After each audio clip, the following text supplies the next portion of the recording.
reviews and tutorials. This is another video for my pools demystified, or this time it's going to be spas demystified, because this spa here, she's an absolute ripper. Talk about a mystery.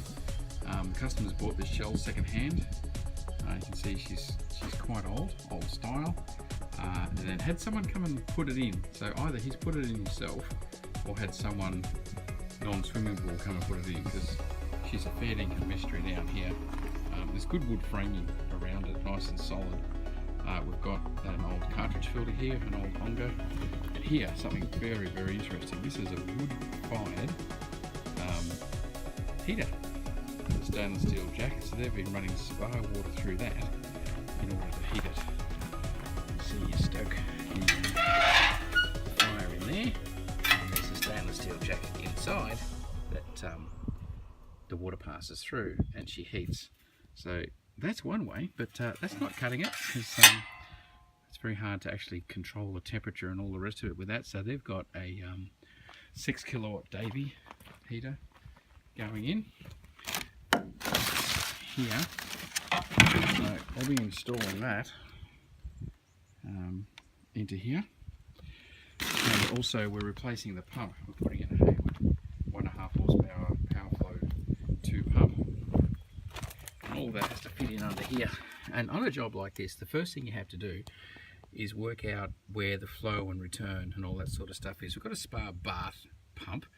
This is not a spa bath. This is a 8 to 10 people, 2,500 litre spa. But they've got just a little spa bath pump on here. Now, to match a pump to a filter, you need to count your jets. And here we've got 1, 2, 3, there's 4 just here, and then there's a double. Can you see that? Just there.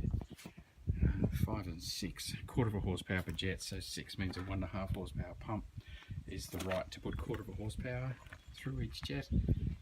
And that's the right way to size. If you've got 4 jets, you put a 1 horsepower. If you've got 6 jets, you put a 1.5 horsepower. And there always needs to be 2 suctions. There's one down there under the water. You can just see down there's a suction, and there's one up there. That's for safety, so that you can't block one and get your head held under water. And that is correctly plumbed. If you come down here, you reckon it's difficult on the phone, you should see it in real life. Down here, if you trace that pipe along, you see, let's see if I can point to it. This pipe here, you trace it along, it's going up here to the top skimmer and down there to the bottom skimmer. So this is your suction line. Now it's in flexible pipe. So, if you have to use flexible pipe, sure, but it doesn't glue as well as rigid. But I'm going to use what I've got here. Now that should go from there to the front of the pump. The suction drawers, you want the least chance of a leak and all the rest of it. But oh no, we've actually put that into this wood-fired heater, which is totally wrong. You never want to suck through a heater. All these joins become potential leak points, and while this is heating and cooling and all the rest of it, the valves, everything, also you get these valves wrong, you can shut it off, let it starve your pump of water, and you'll destroy your pump, which is quite possibly what's happened here, because the pump's been destroyed and we're going to replace it. So we're going to change that so that suction line goes straight into the front of the pump, and then from the pressure side of the pump we're going to go through the 2 heaters. It'll just do them one after the other so they can choose what's on and what's off. I don't know which is which yet. I'm going to try and get the spa heater in under there. And then after the 2 heaters, it's going to go to the filter. That's the pressure side of the filter, comes in here, and then leaving the outlet as it is. I won't touch any of that because that's all good and working. And it's got its own crazy little manifold design up here as well. You see the 3 pipes there. The water comes in the top here out of the filter, and then it goes to 2 different manifolds. This one here connects up to all the jets. First the 2 in the seat right here, and then it also connects further along to the first of the ring jets, connecting in through here to the bottom. The top one is the air line, the bottom one is the water line, but then it also runs another pipe. You see that manifold, 1, 2, 3. It runs another pipe right through to the other end, so it probably balances up the jets by running water to the other end as well.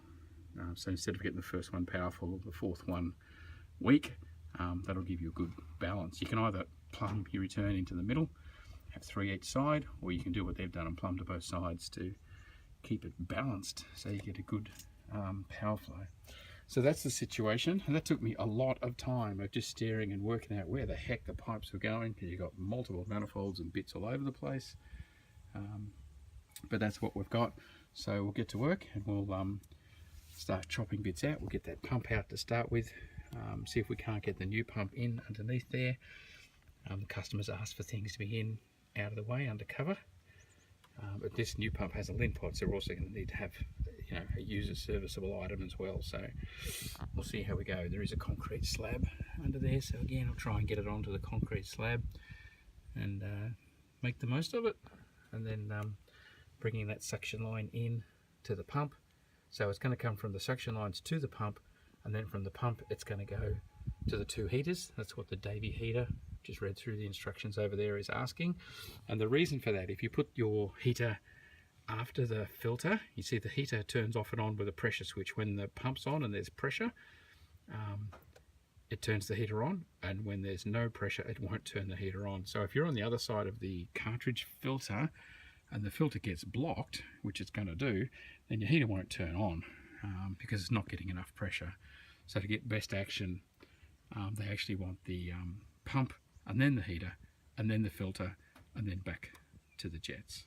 So that's what we're going to do, and in this case we're going to put 2 heaters in so they can either run the electric and the wood, or either.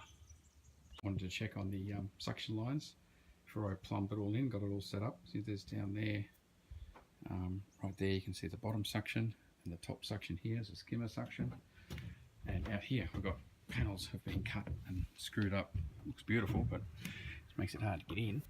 So I've undone that, and if you look in here, sure enough, that suction line that we traced all the way along comes up here into the skimmer suction and goes down there underneath into that bottom suction. So that is the suction, all verified. For a lot of decisions when it comes to putting this equipment in.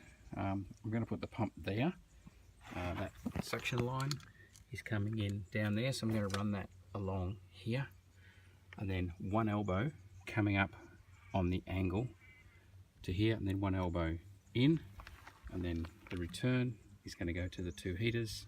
So I'll come up here, across, down into that trench again, running along. There's going to be a panel here going into the electric heater. I'm going to mount up there. The head's just going to stick through there, and out of the electric heater straight into the wood heater. Rather than having a T or a valve and choosing which one, I'm going to let them go one after the other, and that way you can run both if you want. And then from the wood heater it's going to go into the filter, and then I'm going to leave that as it is from the filter back to the jets. So that's the plan, and we'll see how it goes. Okay, I'm done. That definitely wasn't for the faint-hearted. Coming from the suction line, remember that was running under the spar there. It's now running along. It's solid pipe.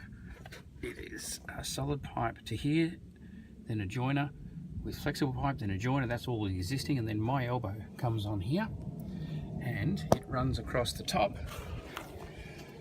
just to there, then along here and into the front pump. So that's a good straight draw to the suction, which is what you want. And then the return is coming out of the pump. I've used a 90 and a 45.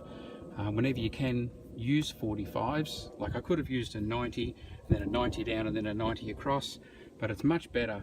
I've saved a 90 and half a 90 by doing it this way, which is going to give you much better flow, much less restriction.